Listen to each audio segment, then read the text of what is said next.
الحمد للہ الذی خلق الانسان والصلاة والسلام علی عبدہ الذی فضلہ بالعلم والاعجاز والبیان وعلی سائر اہلہ واصحابہ صلاة قائمة علی ممر الزمان اما بعد۔ وسیم شاہ صاحب نے سوال کیا ہے کہ آج کل جو طریقہ نکلا ہوا ہے تجارت کا قسطوں پر خرید و فروخت کا، کیا شریعت کی روح سے یہ جائز ہے؟ وضاحت فرما دے۔ قسطوں پر خرید و فروخت کرنا یہ جائز ہے، اور اس کی وجہ سے ریٹ بڑھا دینا، نقد ایک ریٹ ہے اور قسطوں پر دوسرا زیادہ ریٹ کرنا، یہ بھی جائز ہے، لیکن تین باتوں کا جو ہے وہ خیال رکھا جائے۔ تین باتوں کا خیال رکھنا ضروری ہے۔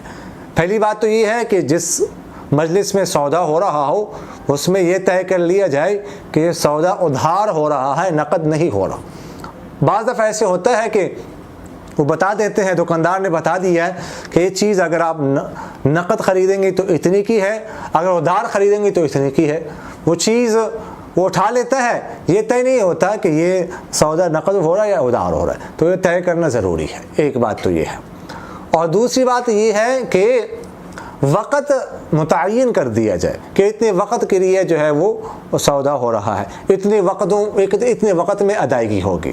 بعض اوقات مثلاً 6 ماہ یا 1 سال میں، بعض اوقات ایسے ہوتا ہے کہ دکاندار کہہ دیتا ہے کہ یہ چیز اگر آپ 3 ماہ کی قسطوں پر خریدیں گے تو اتنی کی ہے، 6 ماہ کی قسطوں پر خریدیں گے تو اتنی کی ہے، 1 سال کی قسطوں پر خریدیں گے تو اتنی کی ہے، 2 سال کی قسطوں پر خریدیں گے تو اتنی کی ہے۔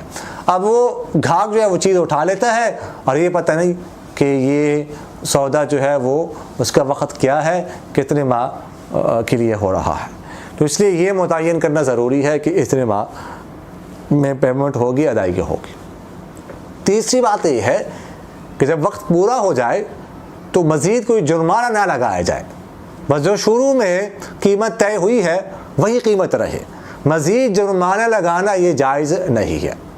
بعض جگہوں پر ڈے کے حساب سے ہوتا ہے کہ اگر آپ نے وقت پورا ہو گیا ادائیگی نہ کی تو پر ڈے جو ہے آپ کو اتنا جرمانہ ادا کرنا پڑے گا۔ بعض جگہوں پر ویک یا پر منتھ ہوتا ہے کہ آپ جتنا لیٹ کریں گے تو ہر ہفتے کے حساب سے، مہینے کے حساب سے آپ کو اتنا جرمانہ جو ہے وہ ادا کرنا پڑے گا، تو یہ جائز نہیں ہے۔ بس جو قیمت ایک دفعہ متعین ہو گئی ہے وہی رہے گی، اس میں کوئی اضافہ نہیں ہو سکتا ہے۔ ان 3 باتوں کا خیال رکھا جائے تو قسطوں پر خرید و فروخت کرنا جائز ہے۔ دبئی سے فہیم خان بھائی نے سوال کیا ہے کہ کوئی شخص 4 رکعت فرض یا سنتیں پڑھ رہا ہو، اس کو شک ہو جائے کہ 3 رکعتیں پڑھی ہیں یا 4، اس کو کیا کرنا چاہیے؟ اگر کسی نے ظہر سے پہلے 4 سنتیں پڑھ لی پھر اس کا وضو ٹوٹ گیا، وضو کرنے کے بعد وہ 4 سنتیں جو پڑھی ہے دوبارہ پڑھنے پڑے گی یا نہیں؟ کسی کو اگر شک ہو جائے کہ 3 رکعتیں پڑھی ہے یا 4، 2 یا 3 وغیرہ ذالک، تو اگر یہ شک پہلی دفعہ ہو جائے اس کے بارے میں فقہا یہ فرماتے ہیں کہ نئے سرے سے وہ نماز شروع کر دیں، دوبارہ نماز پڑھ لیں۔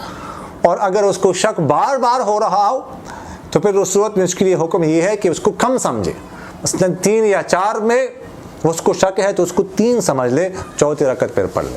2 یا 3 میں شک ہے تو اس کو 2 سمجھ لے، اور آخر میں سجدہ سہو کر لے، سجدہ سہو کرنے سے نماز ہو جائے گی۔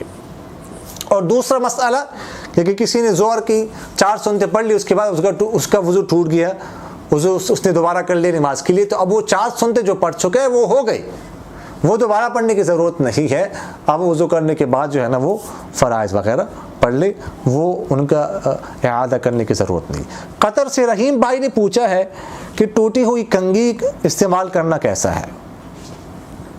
کنگھی استعمال کر سکتے ہیں، ٹوٹی ہوئی کنگھی بھی استعمال کر سکتے ہیں، اس میں کوئی حرج نہیں۔ بعض لوگ اس کو برا سمجھتے ہیں، اس کو عیب سمجھتے ہیں کہ اس کو استعمال کرے، لیکن شرعاً اس میں کوئی حرج نہیں، استعمال کرنا جائز ہے۔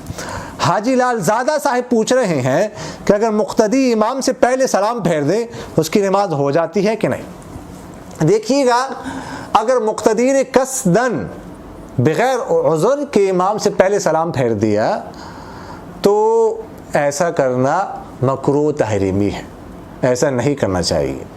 البتہ اعادے کی ضرورت نہیں ہے، نماز اس کی ہو جائے گی، نماز ہو گئی، لیکن ایسا کرنا مکروہ تحریمی ہے۔ اور اگر مقتدی نے جو سلام پھیرا ہے اس کی کوئی وجہ تھی، کوئی عذر تھا، مثلاً وضو ٹوٹنے کا خطرہ تھا، ٹھیک، پیشاب پخانہ بہت سخت آیا ہوا تھا، اس کی وجہ سے اس نے جلدی سلام پھیر دیا، یا نماز کو جاری رکھنے میں کوئی اور مشکل پیش آ رہی تھی یا کوئی اور وجہ تھی، ٹھیک ہے، جس کی وجہ سے یا بھول گیا وہ، اس نے سلام پھیر دیا، تو ان صورتوں میں نماز بھی ہو گئی اور کوئی کراہت بھی نہیں ہے۔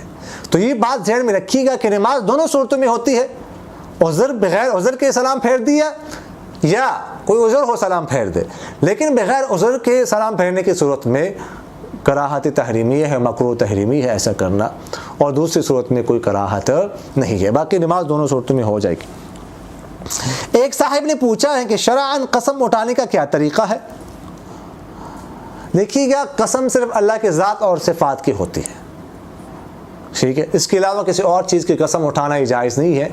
آپ سے سب کی حدیث مبارک ہے، من حلف بغیر اللہ فقد اشرک، کہ جس نے اللہ کے سوا کسی اور کی قسم اٹھائی اس نے شرک کیا۔ اور قسم کے لیے الفاظ قسم کے الفاظ ادا کرنا یہ ضروری ہے، اگر کوئی ادا نہ کرے قسم کے الفاظ تو اس سے قسم نہیں ہوتی۔ بعض اوپر ایسا ہوتا ہے کہ کوئی قرآن پاک اٹھا لیتا ہے، قرآن پاک پہ ہاتھ رکھ کر کہتا ہے کہ میں یہ کام نہیں کروں گا، ایسا کام نہیں کروں گا، لیکن قسم کے الفاظ ادا نہیں کرتا تو اس سے قسم نہیں ہوتی۔ اگر وہ کام کر لے تو اس کو خالص نہیں ہوتا، اس پر کوئی کفارہ لازم نہیں ہوتا۔ قسم کے الفاظ ضروری ہے، اور قسم بڑے کاف کے ساتھ یہ کہہ دے۔ اگر کسی نے قصداً چھوٹے کاف کے ساتھ قسم کا لفظ کہہ دیا کہ میری قسم نہ ہو جائے تو اس سے بھی قسم نہیں ہوتی۔ البتہ عام طور پر چونکہ لوگ اس کا خیال نہیں کرتے، مخرج کا بڑے کاف کے بجائے چھوٹا کاف کہہ دیتے ہیں، لیکن نیت قسم کی ہوتی ہے تو اس صورت میں بھی جو ہے وہ قسم ہو جائے گی، اور قسم میں عرف کا جو ہے بہت زیادہ عمل دخل ہوتا ہے۔ اقول قولی ھذا استغفر اللہ لی ولکم ولسائر المسلمین فاستغفروہ انہ ھو الغفور الرحیم۔